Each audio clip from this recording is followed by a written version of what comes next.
오늘은 에스겔서 43장 13절에서 27절까지 보겠습니다. 이 건축가가 집을 지을 때 가장 먼저 하는 일이 뭐냐 하면 설계도를 그리는 일입니다. 설계도를 건축가가 그릴 때 기분 내키는 대로 아무렇게나 기준 없이 그리지 않습니다. 기둥 하나하나의 위치, 벽의 두께, 창문의 크기까지 정밀하게 무게를 계산해서 설계를 합니다. 그렇게 정확하게 치수를 계산해서 설계도를 완성해야만 건물이 무너지지 않습니다. 사람이 안전하게 집안에서 살 수가 있겠죠. 40장부터 나오는 성전 설계도도 마찬가지입니다. 하나님께서 아무렇게나 성전 설계도를 그리신 게 아닙니다. 성전 안에 있는 담의 두께, 뜰의 위치, 기둥의 위치, 그리고 그 치수들, 성전 안에 있는 예배용 기구들과 그 사이즈, 그리고 오늘 본문에 나오는 예배법, 이렇게 세밀하게 그 치수들을 기록하신 이유는 그래야만 죄인들의 제사함이 일어나기 때문입니다. 그래야만 죄인들이 하나님과의 관계를 회복할 수 있기 때문입니다. 출애굽기에 보면 성막의 널판 하나, 휘장의 실 색깔 하나하나까지 하나님이 지정하셨어요. 레위기에서는 제물로 드릴 짐승의 종류와 그 짐승의 나이까지 기록해 놓으셨습니다. 이것은 우리가 완전히 순종해야 된다라는 그런 의미가 아닙니다. 그 안에는 더 깊은 영적인 뜻이 있어요.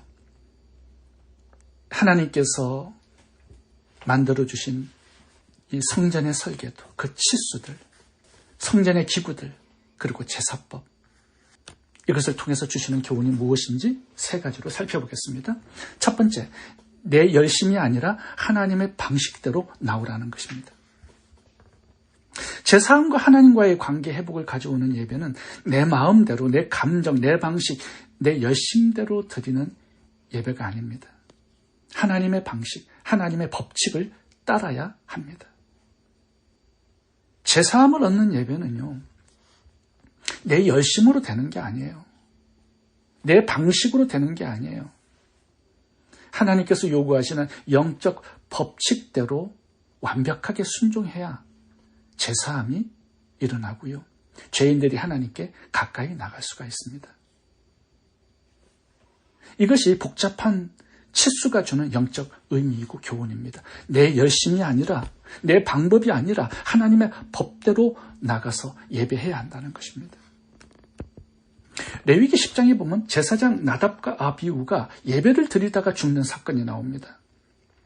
왜 죽었을까요? 예배하다가? 하나님의 법대로 예배를 하지 않았기 때문입니다. 자기 방식, 자기 열심대로 자기가 원하는 불을 갖다가 향단에 붙여요. 자기 방식이 자신을 죽이는 비결이 된 것이죠. 문제는 열정의 크기가 아니라 방향입니다. 방향. 남유다의 10대 왕 우시야는 제사장만이 드릴 수 있는 제사를 직접 드렸다가 문둥병의 저주를 받습니다. 일평생 나병 환자로 살았다라고 기록되어 있어요. 이렇게 자기 마음대로 예배 드린 사람이 한 사람 더 나옵니다. 그게 사울 왕이에요. 사울 왕도 사무엘을 기다렸다가 예배를 드려야 되는데 사무엘이 안 오니까 직접 성전에 들어가서 제사를 드립니다. 결국 사울 왕도 하나님께 버림을 당합니다. 가인의 예배도 보면 거절된 예배였죠. 우리가 열심히 예배를 드린다고 해서 하나님 다 받으시는 게 아닙니다. 예배가 거절될 수도 있고 죽음의 이유가 될 수도 있습니다. 하나님은 창세기부터 죄인들은 피를 가지고 나와야 한다라고 명령을 하셨어요. 그 피가 예수님의 죽음과 보혈에 대한 예표죠. 그런데 가인은 하나님이 명령하신 법대로 예배를 드리지 않았습니다. 자기 방식대로 자기가 원하는 곡식을 가지고 와서 예배를 드려요. 결과는 하나님의 거절이었습니다. 예배는 내가 드리고 싶은 것을 드리는 것이 아닙니다. 하나님께서 정하신 것을 드리는 거예요.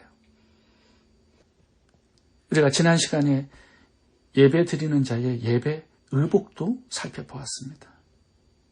예복도 하나님께서 정해주시죠. 일반복, 평상복이 아니라 세마포, 예배복으로 갈아입고 예배를 드려야 된다라고 말씀을 하고 있습니다. 몇 가지 적용점을 생각해 볼까요? 우리가 예배 드리고 신앙생활 하는데 내 방식을 고집하고 있는 부분이 없는지 한번 점검해 볼 필요가 있습니다. 아나니아 삽비라는 헌금을 드렸다가도 즉사해서 죽었습니다. 내 방식, 내 열심, 내 감정, 내 뜻, 이게 예배하는데 굉장히 큰 걸림돌이 될 수 있다는 거죠. 우리가 성경을 읽을 때 내가 원하는 것을 읽는 게 아니라 하나님이 무엇을 원하시는가, 이걸 생각하면서 읽는 것도 중요합니다. 내 생각을 성경에 집어넣으려고 하지 말고 성경이 말하는 것을 먼저 듣는 그런 연습을 하는 것도 필요한 것 같아요. 나의 예배가 하나님을 사랑하고 경외하는 마음의 정성과 뜻을 담은 예배인지 아니면 적극적이고 형식적인 예배인지도 한번 점검해 볼 필요가 있습니다. 이렇게 예배 드릴 때 늦게 오는 사람들이 있어요. 그런 예배의 습관이 배겨 있다면 한번 고쳐볼 수 있기를 바랍니다. 이번 주 예배부터 마음과 정성과 뜻을 담은 예배, 하나님을 사랑하고 경외하는 그런 예배 준비해 보실 수 있기를 바랍니다. 두 번째 교훈은 그림자가 아니라 실체이신 예수님을 보라는 것입니다. 오늘 본문은 성전이 완성된 이후에 어떻게 예배를 드려야 할지를 가르쳐 주는 내용입니다. 많은 예배법이 나와요. 모든 예배법에 목적이 있는데 그것은 예수님을 통한 제사함과 구원을 알려주기 위한 것입니다. 구약에 나오는 성전 안의 모든 기구들 그리고 제사법들은요, 전부가 예수님의 상징이에요. 예수님의 예표입니다. 예수님이 누구신지, 어떤 구속사역을 하셨는지 그 부분을 알려주는 것이죠. 예배 때 드리는 흠없는 어린 양은 죄 없으신 예수님을 상징하죠. 짐승의 죽음과 피는 예수님의 십자가 죽음과 피를 상징합니다. 지성소를 가리는 휘장은 예수님의 육체를 상징합니다. 휘장에 수놓은 다양한 색깔의 실들과 장식은 예수님의 인성과 신성, 죽음과 부활을 예표하고 있습니다. 그러니까 모든 성전의 기구들과 제사법은요, 앞으로 오실 구원자 예수님을 미리 보여주는 예표입니다. 요한복음 2장 21절 읽어보겠습니다. 예수는 성전된 자기 육체를 가리켜 말씀하신 것이라. 성전이 예수님이세요. 예수님이 십자가에서 죽으실 때 성소의 휘장이 위로부터 아래까지 찢어졌습니다. 왜냐하면 성소의 휘장이 예수님의 육체를 상징하는 것이기 때문에. 히브리서 10장 20절 휘장은 곧 그의 육체니라. 유대인들의 가장 큰 문제점은 뭐냐면요, 성전은 있었지만 성전 대신 예수님은 몰랐습니다. 수많은 제사를 드렸지만 그 제사의 희생제물이 예수님의 희생인지는 몰랐습니다. 그 제물의 죽음과 피가 예수님의 죽음과 피인지는 몰랐습니다. 성경을 주셨는데 성경 안에 구원자 되시는 예수님을 발견하고 만나지 못했습니다. 신약의 유대인들도 마찬가지예요. 예수님이 오셨어요. 실체가 오셨지만 구약의 그림자만 붙들고 있는 것입니다. 실체를 거절해요. 예수님이 유일한 구원자 되심을 몰랐습니다. 그러니까 다른 방법으로 구원을 받으려고 열심을 낸 것이에요. 그게 율법이죠. 율법을 얼마나 공부하고 암송합니까, 유대인들이. 그런데 그 율법의 핵심 되신 예수님을 몰랐습니다.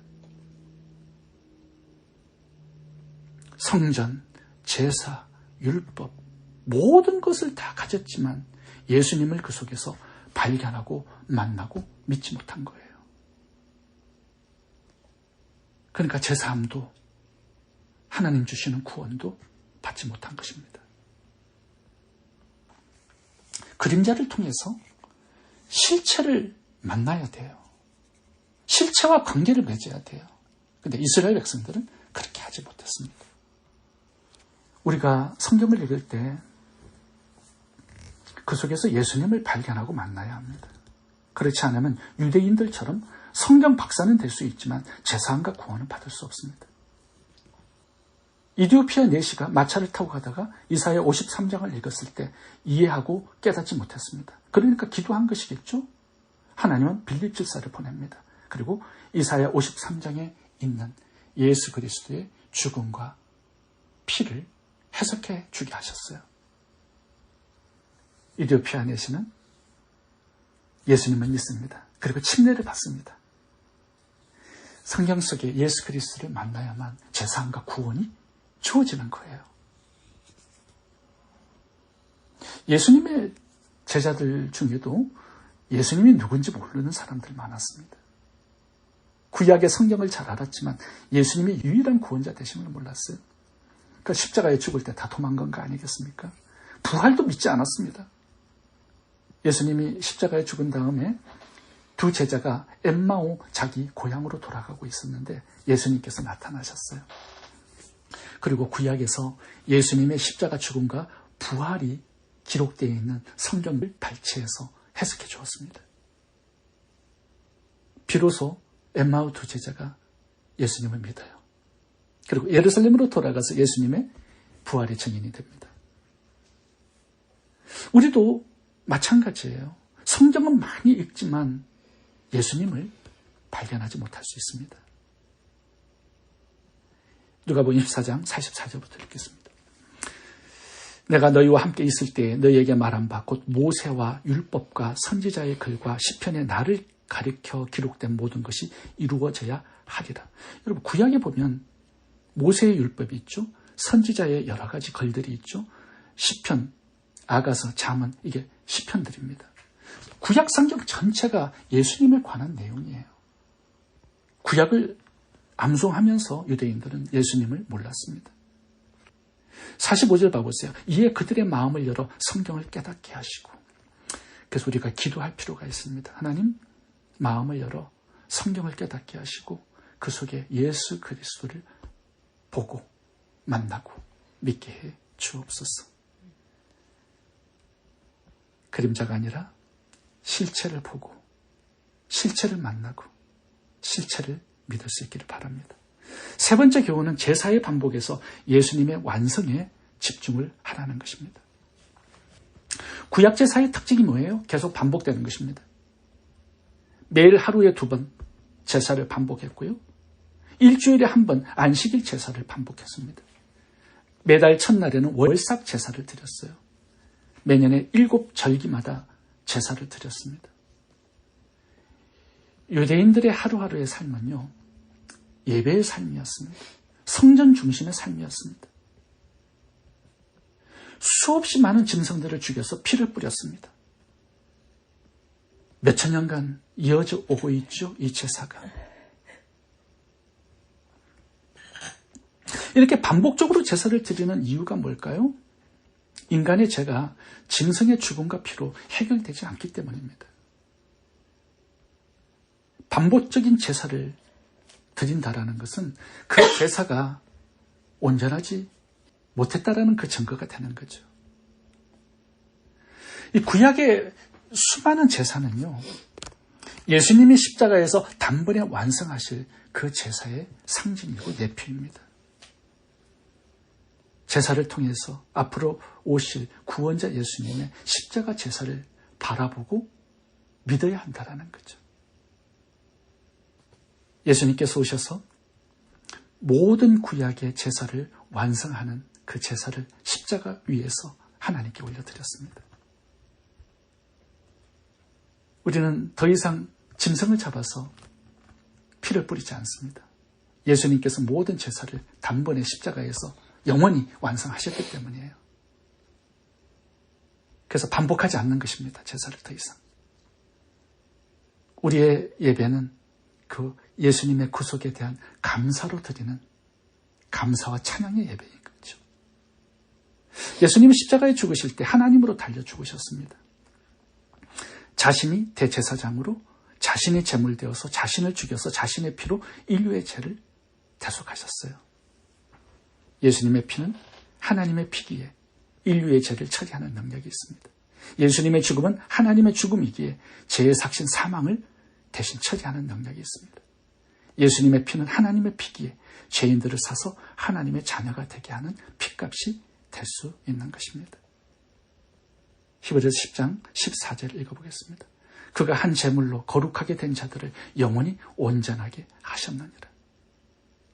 예수님의 육체의 죽음으로 영원히 온전한 제사를 완성하신 것입니다. 몇 가지 적용점을 생각해보고 마치겠습니다. 히브리서 9장 14절 보면 그러므로 우리는 긍휼하심을 받고 때를 따라 돕는 은혜를 얻기 위하여 은혜의 보좌 앞으로 담대히 나아갈 것이니라. 예수님께서 하나님께 나아가는 지성소의 길을 휘장을 찢으시고 우리에게 활짝 열어놓으셨다라는 것입니다. 우리는 24시간 365일 언제든지 하나님의 은혜의 보좌 앞에 나갈 수 있는 자녀의 특권을 가지고 있어요. 근데 문을 활짝 열어놓으면 뭐합니까? 우리가 들어가지 않는데. 중요한 게 뭐냐면 주님께서 활짝 열어놓으신 하나님 앞으로 나아가는 그 길을 우리가 날마다 들어가는 것이에요. 기도로 들어가는 거죠. 예수님의 피를 가지고. 우리가 자녀이기 때문에 언제든지 하나님 앞으로 나아가면 하나님께서 우리를 받아주시고 하나님과 대화하고 교제하는 은혜를 주시겠다라고 말씀을 하고 있습니다. 오늘 말씀을 요약합니다. 하나님의 방식대로 나아가라. 그림자를 넘어 실체 대신 예수님을 바라보라. 그리스도의 단번의 제사로 우리의 죄와 사망을 처리해 주셨기 때문에 하나님의 보좌 앞으로 담대히 나아가 하나님과 교제하라. 기도하겠습니다.